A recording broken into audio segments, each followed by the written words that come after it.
Olá, eu vou apresentar, ler e comentar para vocês hoje um artigo que foi publicado em 2004 na GA, de autoria do Dr. Claude Boyd, que em português tem o seguinte título: Benefícios dos probióticos para a qualidade da água e do solo de viveiros de aquicultura, certo?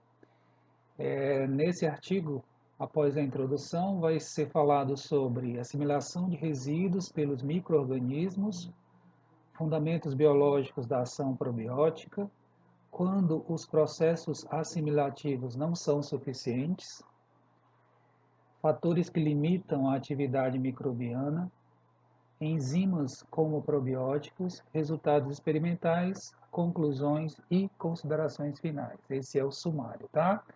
Vamos para a introdução do artigo.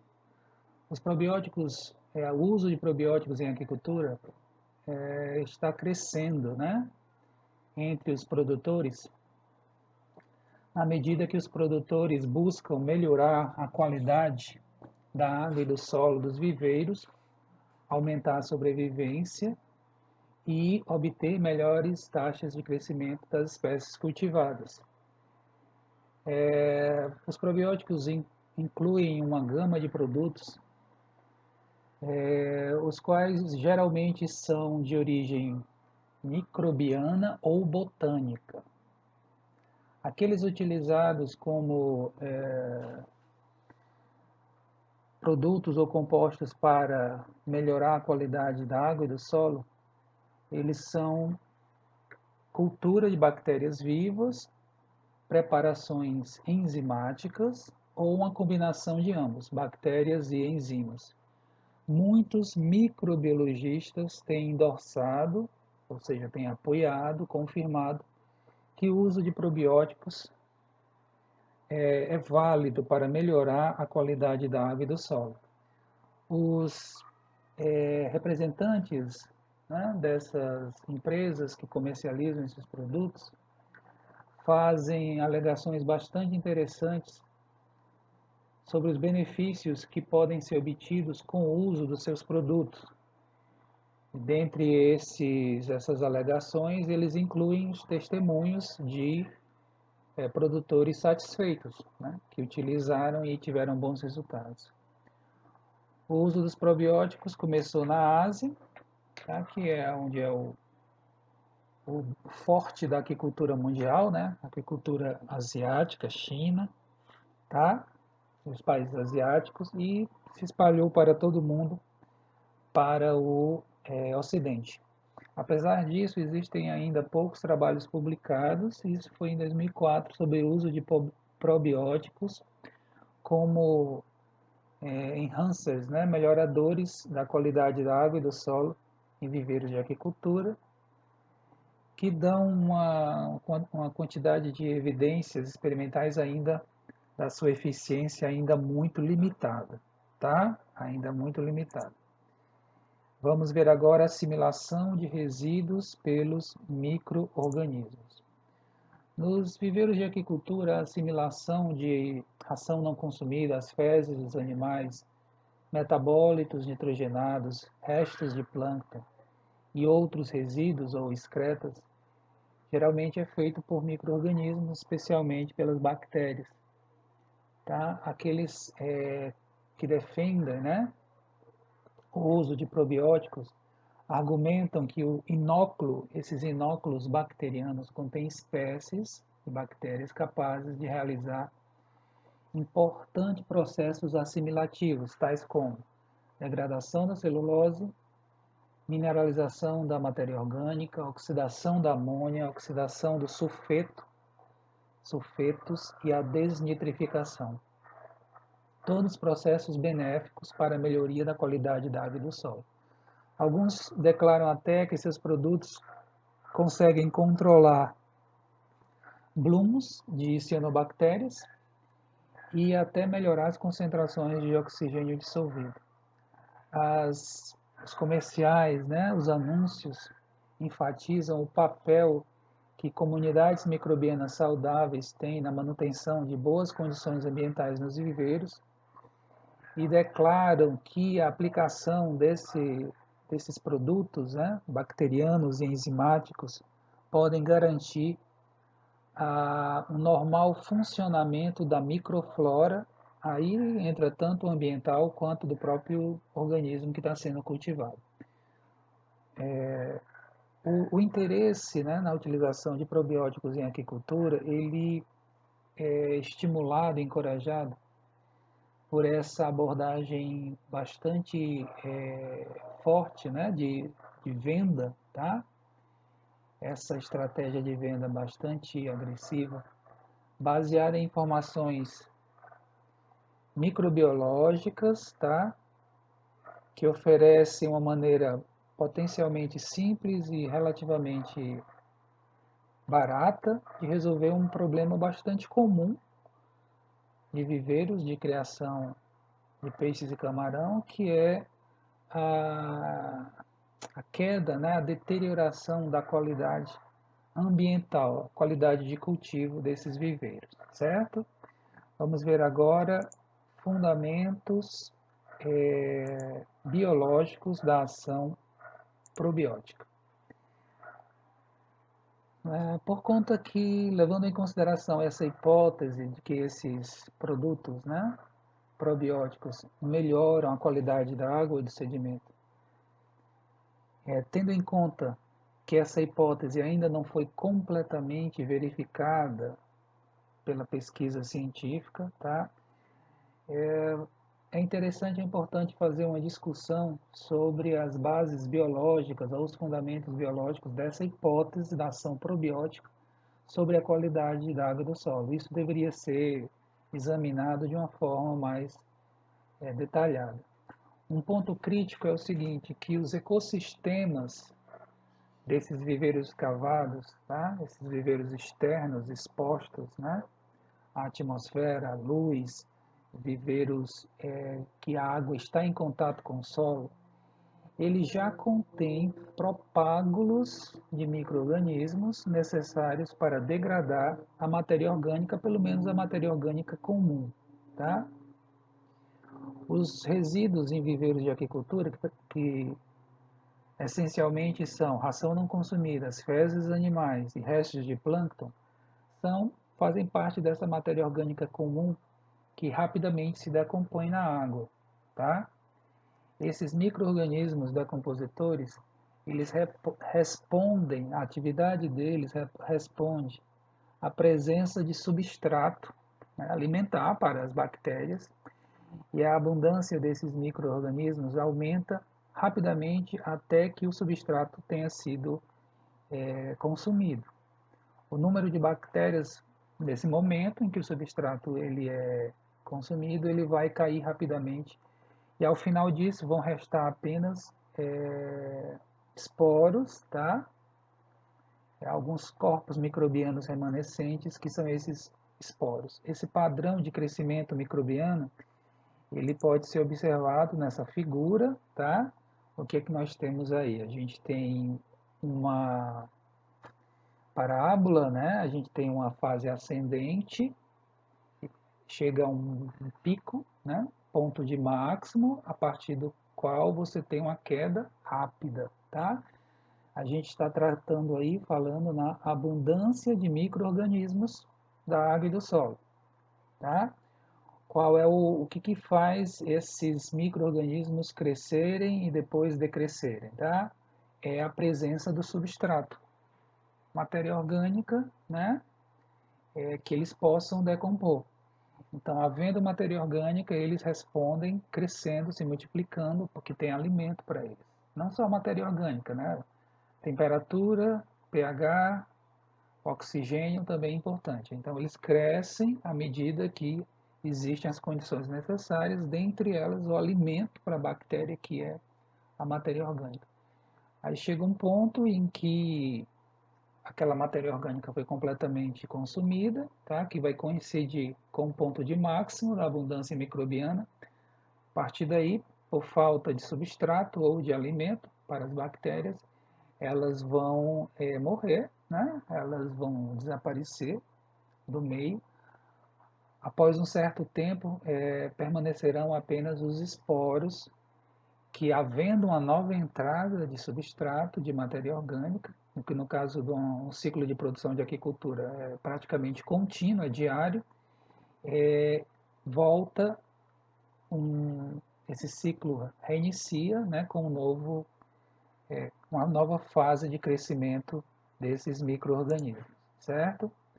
A adição de mais substrato vai fazer com que o crescimento dos micro-organismos seja novamente observado.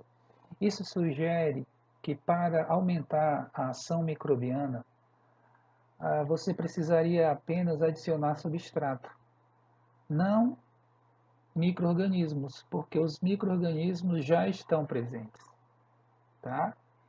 Então, por que aquela matéria orgânica não está sendo decomposta? Por falta de micro-organismos, né? Por que os micro-organismos estão baixos? Por falta de matéria orgânica? Geralmente é isso, você tem essas três condições necessárias para a ação microbiana: a presença dos micro-organismos, a presença do substrato e as condições físico-químicas corretas, né? Pensando aí, por exemplo, temperatura, pH e concentração de oxigênio. Se você tiver essas três condições, você vai ter uma intensa atividade microbiana naquele meio, tá? Os micro-organismos, por menores que sejam os números, as quantidades, né? Aqueles esporos, tendo sido fornecidas as condições necessárias, aqueles esporos vão germinar, tá? E aquelas bactérias novamente vão crescer ativamente, vão atingir números muito grandes. Então, levando isso em consideração, pensando em viver escavado no solo, um ambiente exposto à atmosfera, tá? Viveiros abertos, né? Viveiros externos. Nessas condições, é difícil imaginar que não existiriam esses esporos, ao menos, desses micro-organismos para dar início a esse processo de decomposição da matéria orgânica, tá? Aí o Dr. Bode dá um exemplo aqui bem claro sobre isso. Digamos que todos os micro-organismos dentro e sobre um pequeno pedaço de carne tenham sido mortos ou destruídos por se colocar essa carne numa autoclave, tá? Você esterilizou aquele pedaço de carne. Após o resfriamento, você pega essa carne estéril e você joga essa carne no solo de um jardim, tá? Principalmente um solo que tenha sido trabalhado, né? Tenha sido revolvido, tá?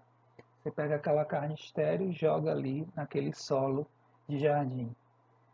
É muito provável que aquela carne vá rapidamente se decompor, mesmo que ela tenha logo um pouco antes, né, daquele momento ali do contato com o solo, ela tenha sido esterilizada.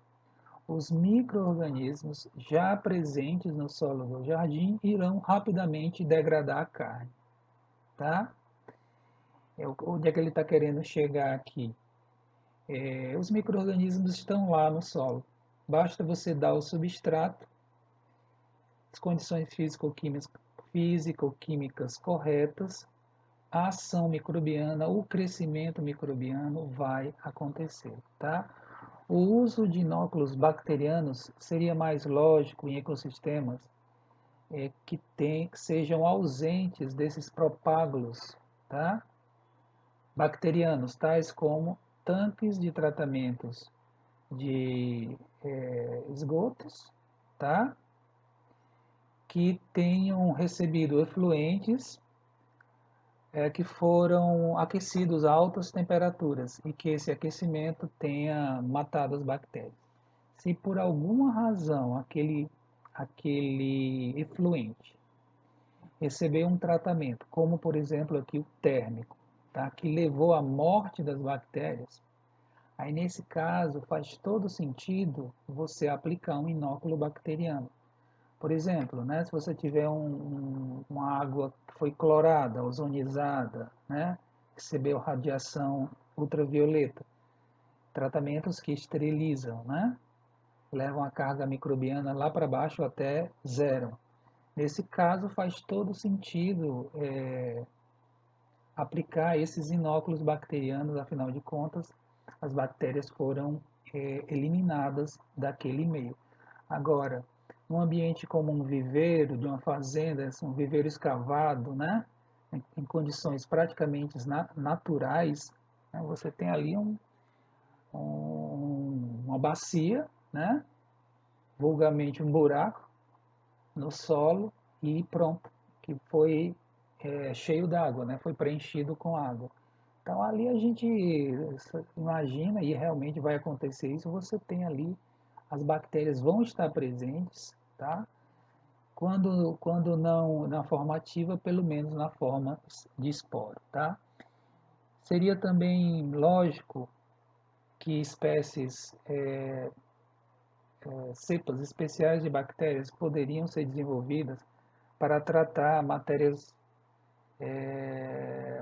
orgânica de difícil decomposição, que ele está chamando aqui matérias orgânicas exóticas, que as bactérias naturais não conseguiriam, né, decompor, porque a sua história evolutiva não, não permitiu com que elas desenvolvessem, não possibilitou que elas desenvolvessem enzimas capazes de tratar essas matérias orgânicas exóticas, e é de tal modo que elas não vão conseguir decompor. A questão é só uma. Nos viveiros de aquicultura, praticamente você não tem matéria orgânica exótica, tá? Ou não biodegradável. Mais uma vez, o que é que nós temos? Restos de ração, fezes dos animais, detritos planctônicos, tá? Restos de fertilizantes. Tudo isso é biodegradável, certo? Vamos falar agora no ponto 4 sobre quando os processos assimilativos não são suficientes. Os princípios biológicos indicam que a qualidade do sedimento e da água ela deteriora quando a carga de resíduos ou a carga de matéria orgânica excede, tá, a capacidade da flora ambiental, a microflora ambiental, assimilar ou degradar ou metabolizar esse material. Quando isso acontece, quando a entrada, né, de matéria orgânica, de resíduos, supera a saída, porque você tem uma entrada muito grande, ou pelo menos muito grande para aquela realidade de microflora ambiental, vai levar a um acúmulo de matéria orgânica, as concentrações de oxigênio vão cair, tá? Condições anaeróbias vão se desenvolver na interface solo-água, e compostos tóxicos tais como amônia e outros vão se acumular na água, tá? Levando em consideração que os micro-organismos respondem à presença e à concentração do substrato, e que os micro-organismos capazes de assimilar ou metabolizar os resíduos produzidos em sistemas de aquicultura já estão presentes, parece improvável que a falta, né, ou a limitação no número de bactérias leve a uma restrição, né, a uma queda na qualidade da água e dos sedimentos. Ou seja, se tiver havendo aí, né, o que é geralmente o padrão comum, quando há queda na qualidade da água e do sedimento do viveiro durante o ciclo, não é por falta de bactéria, certo? Então, assim, você pode apresentar outras razões. Razões mais comuns é porque as condições físico-químicas estão se deteriorando. Isso leva a uma dificuldade, né, uma queda nas condições ideais para a atividade microbiana e, consequentemente, a capacidade dessas bactérias metabolizarem os resíduos tóxicos cai. Mas você alegar que aquela, né, deterioração na água e no sedimento se deve à falta de bactéria difícil, tá? Explicações mais plausíveis são que os processos assimilativos nesses viveiros foram excedidos pela carga de resíduos lançados dentro desses sistemas de aquicultura, tá? Ou então que as condições ambientais, ou melhor, as condições do meio de cultivo deterioraram e estão limitando a assimilação microbiana. As três opções mais comuns para melhorar a qualidade da água e do sedimento de viveiros de aquicultura são essas. A primeira é reduzir a entrada de nutrientes de matéria orgânica, tá? Você trabalhar com taxas de arraçoamento mais restritivas.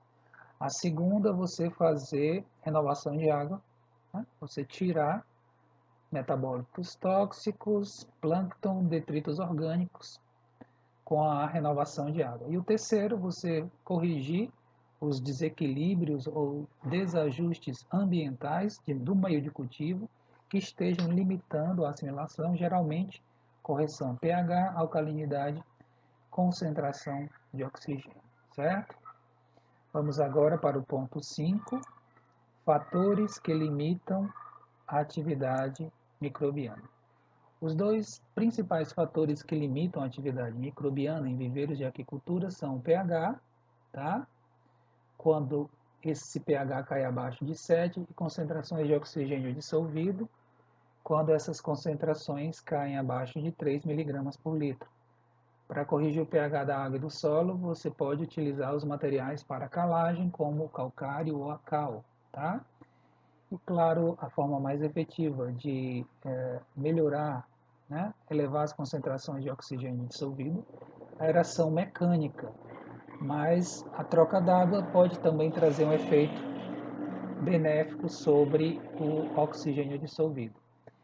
Em alguns viveiros que tenham uma carga de matéria orgânica mais fibrosa, tá?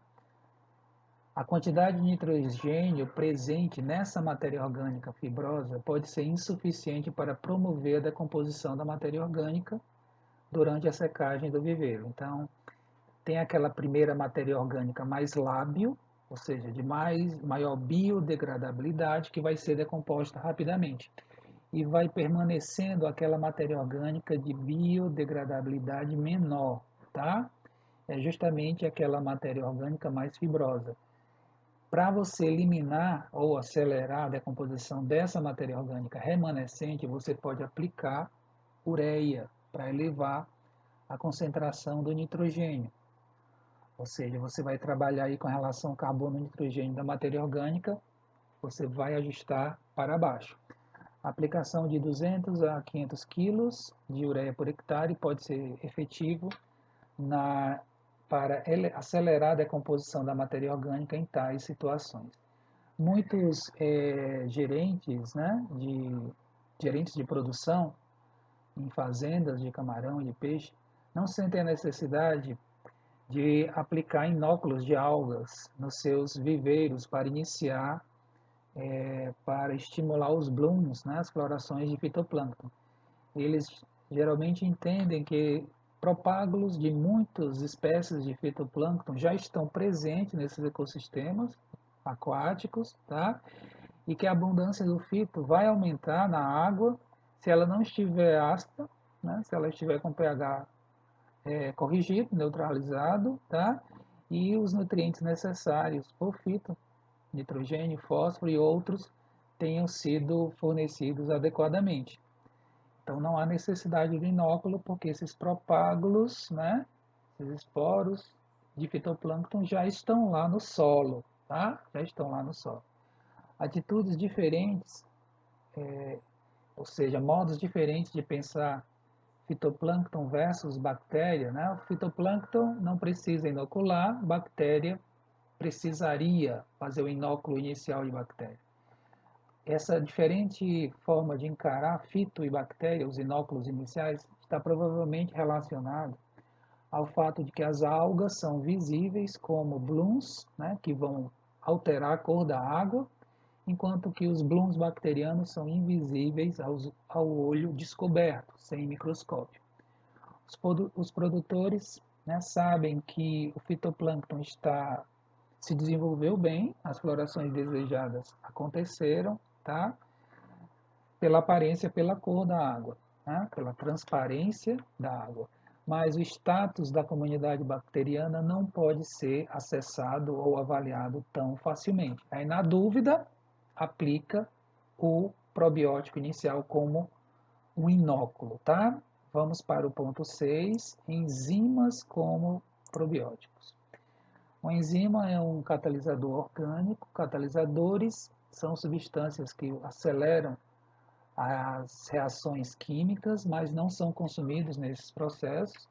Um exemplo de catalisador, um exemplo de enzima, é a urease, que acelera a conversão da ureia em dióxido de carbono e amônia. Isso vai acontecer, tá?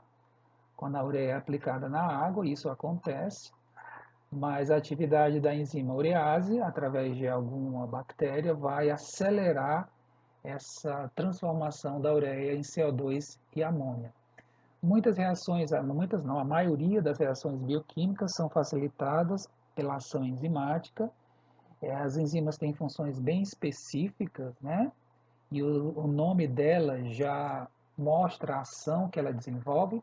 Celulase vai catalisar a quebra da celulose em unidades menores, né? As oxidases vai catalisar reações oxidativas, e a urease, que acabamos de falar, vai catalisar a degradação da ureia, tá? O mecanismo de ação enzimática geralmente é apresentado como o esquema da chave fechadura, em que tem que haver esse encaixe, né, entre a enzima e o substrato. Se não houver esse encaixe perfeito, preciso, né, daí a chave fechadura. Se não tiver esse match aí, né, não vai haver a ação enzimática para facilitar aquela reação e transformar aquela substância.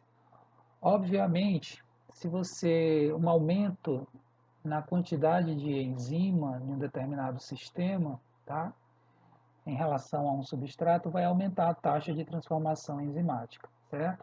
Além disso, as enzimas têm valores ótimos de temperatura e pH, dentro do qual elas exercem sua ação, tá? E a atividade delas é influenciada por esses fatores ambientais, como temperatura e pH.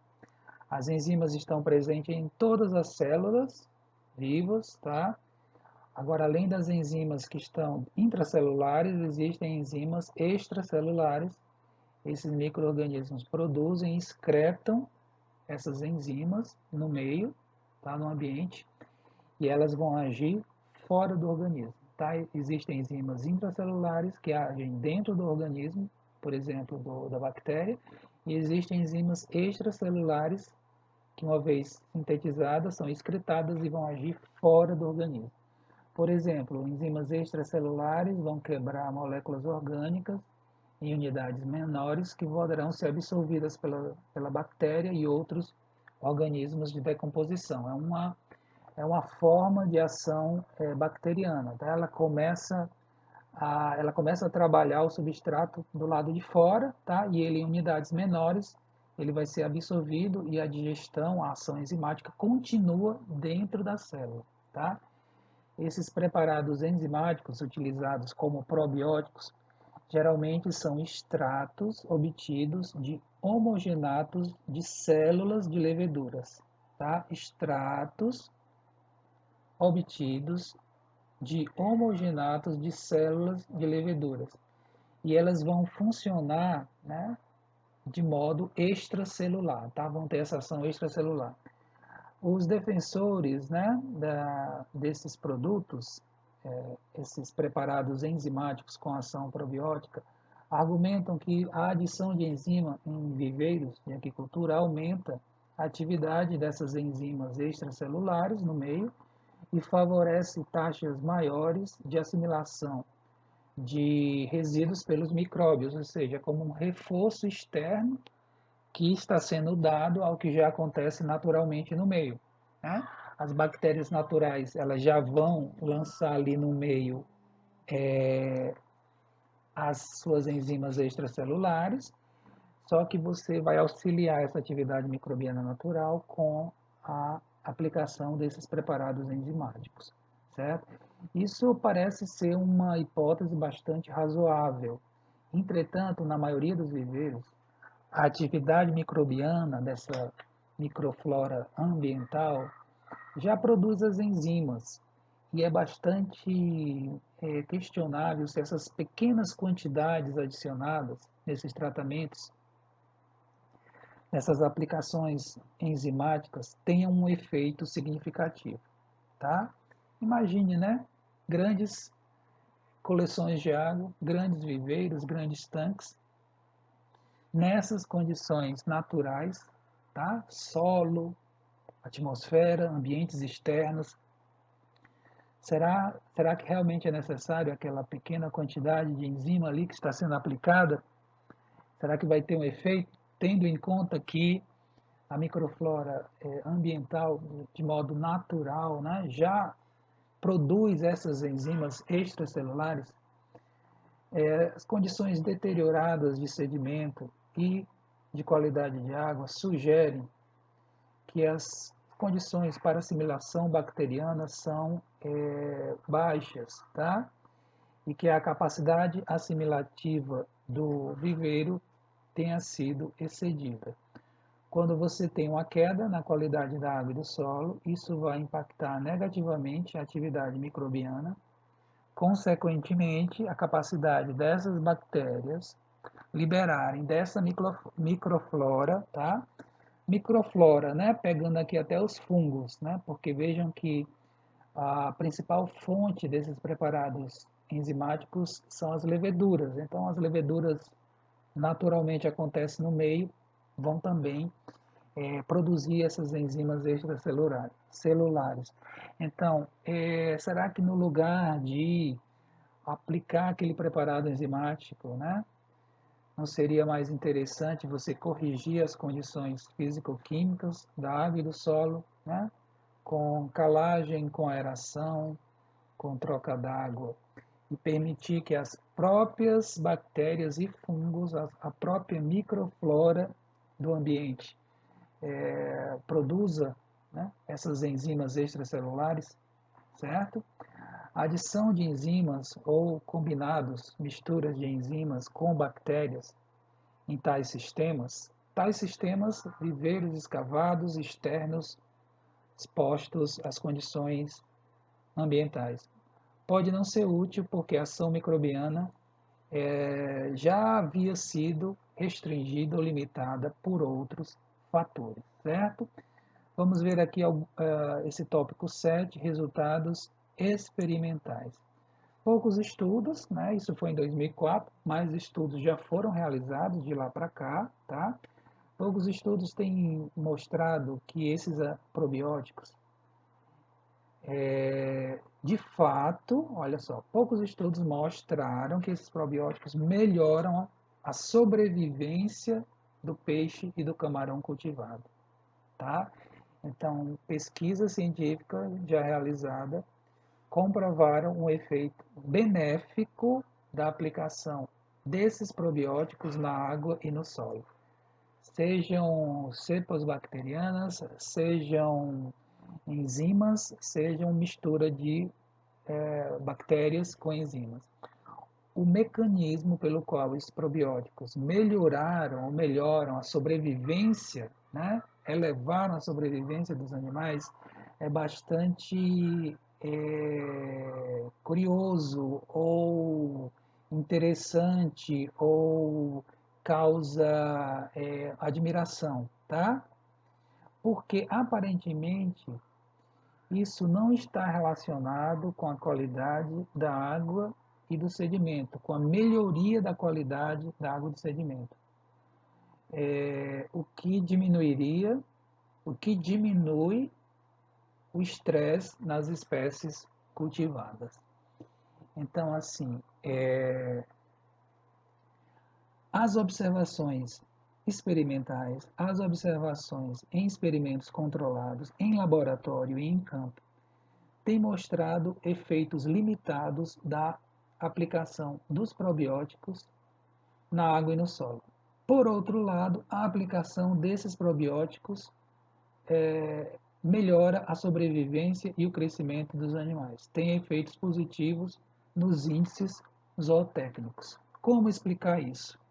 Bom, podemos lembrar aqui que, além dos esperados efeitos benéficos dos probióticos no ambiente, no meio de cultivo, espera-se também efeitos positivos dos probióticos na microflora do organismo, na microflora intestinal, na microflora do camarão e do peixe.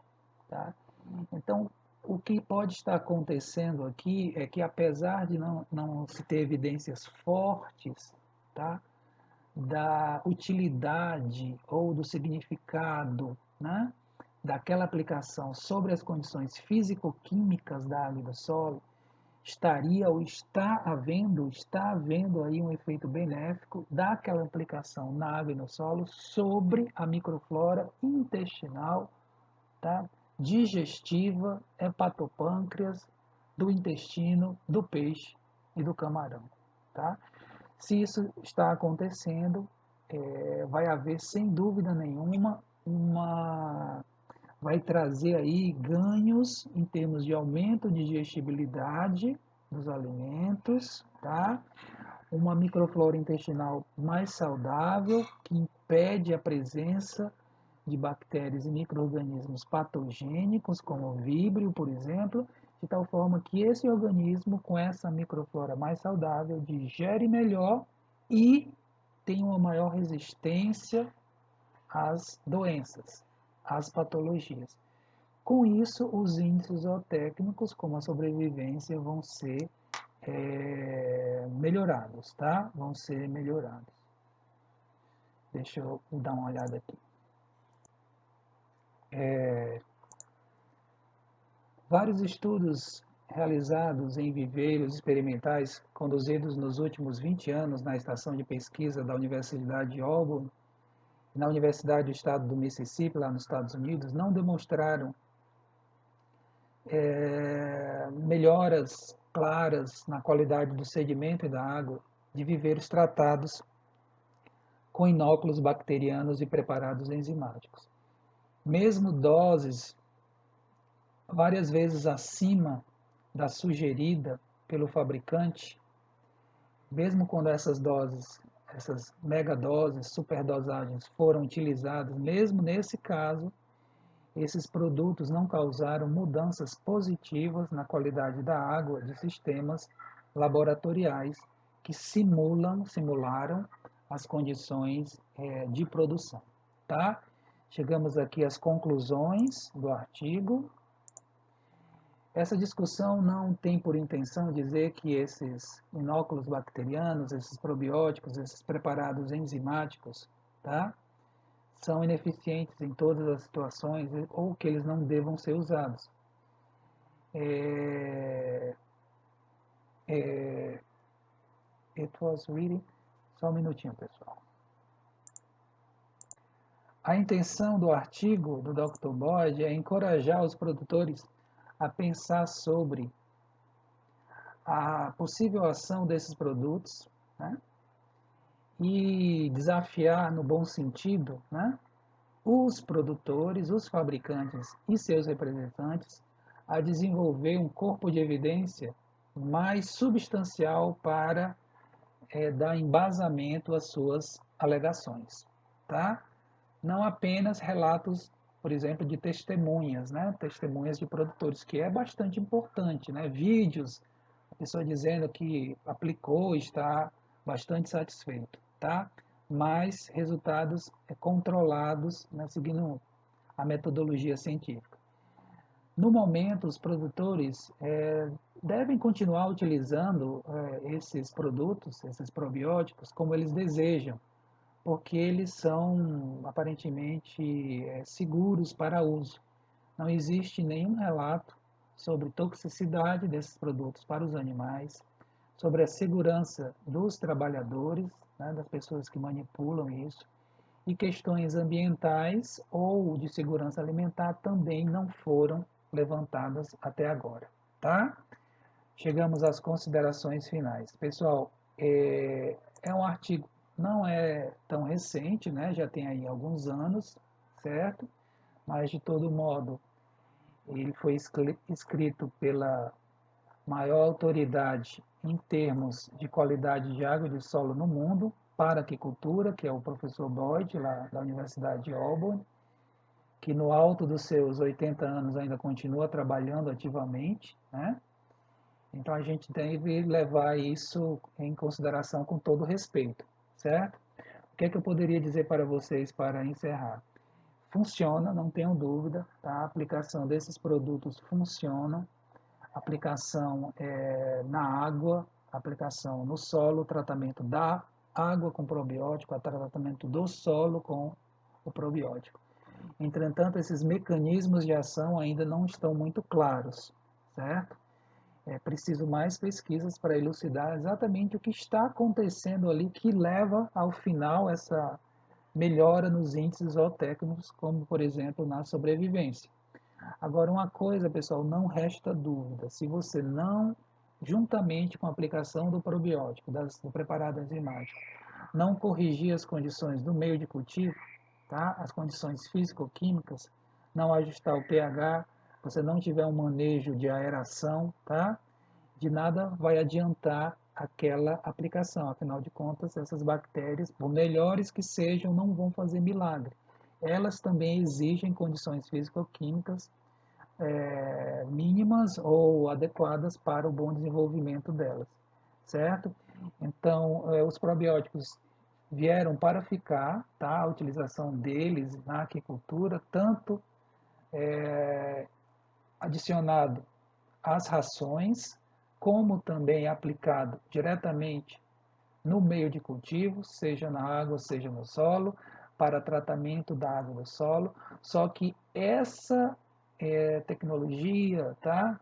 Essas aplicações, essa prática deve vir acompanhada de outros cuidados, tá? De outras medidas, né? Destacando aqui você preparar, né, o meio para que aquela ação probiótica se desenvolva, aconteça de forma mais rápida, né? Você deve dar as condições necessárias para que o produto probiótico haja corretamente, certo? Lembrando que esses probióticos eles virão apenas como reforço a algo que já acontece naturalmente no viveiro. Quanto mais naturais, tá, forem as condições de cultivo, viveiro escavado no solo, submetido às condições ambientais, mais esses processos naturais de assimilação vão estar presentes. Quanto mais artificial for o sistema de cultivo, tanques de águas claras, tá? Tanques de lona, tanques de concreto, em ambiente indoor, tá? Dentro de galpões, aí os processos naturais eles se tornam mais limitados, tá? Nesse caso, o uso desses inóculos bacterianos, a inoculação desses probióticos ganharia uma importância ainda maior, ainda maior. Mas nesses ambientes mais próximos, né, da natureza, em contato com os processos naturais, né, e principalmente o solo, tá? O contato da água com o solo, né, pessoal, riquíssimo em bactérias, tá? Riquíssimo. Mesmo aqueles solos secos vão ter lá os esporos, né? Vão ter lá os esporos. Então, nesses ambientes em que há, por exemplo, o contato da água com o solo, os probióticos são válidos, mas tenha consciência que ele vem apenas em reforço aos processos microbianos, aos processos assimilativos que naturalmente já acontecem no ambiente de cultivo. Pessoal, era isso. Espero que tenha sido interessante, tá? Tenha esclarecido alguns pontos. Eu agradeço a todos, a audiência, desejando muita saúde e muita paz. Vamos ficando por aqui. Obrigado, pessoal. Um abraço.